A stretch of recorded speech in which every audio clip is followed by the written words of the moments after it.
Hey, did you know that Genghis Khan and Alexander the Great are both considered two of the most successful conquerors in history? They both had a thing about conquering the world, and they were both record breakingly good at it. We are talking about the guy who created the largest contiguous empire ever and the dude who never lost a battle in his entire life. Pretty wild, right?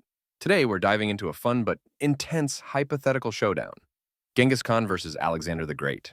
Buckle up because we're going to analyze who would win in a fight between these two legendary leaders. Now, here's the challenge.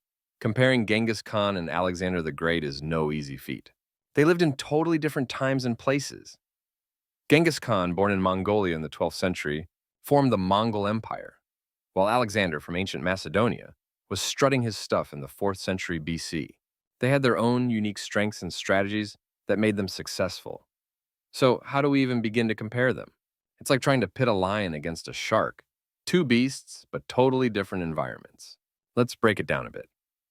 Genghis Khan was a master of mobility and surprise. He used fast-moving cavalry units and psychological warfare to outsmart his enemies. His armies were known for their speed and adaptability, often using feigned retreats to lure foes into traps. Plus, he was a unifier, bringing together various tribes under one banner.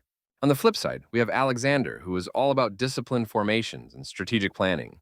He was famous for the phalanx formation, which allowed him to break through enemy lines with devastating effect. And let's not forget his penchant for personal bravery.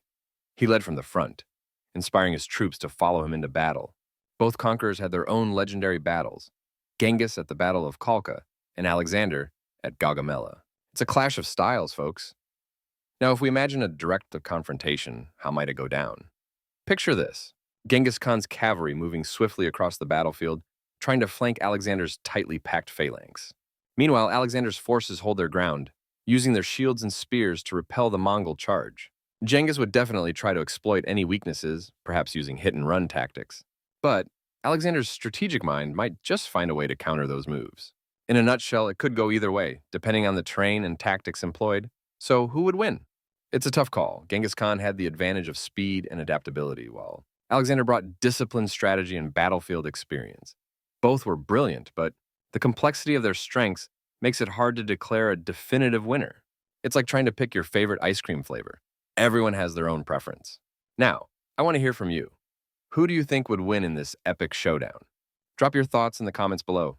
And if you're hungry for more historical battles, check out my other videos where we dive deep into epic confrontations throughout time. Don't forget to hit that subscribe button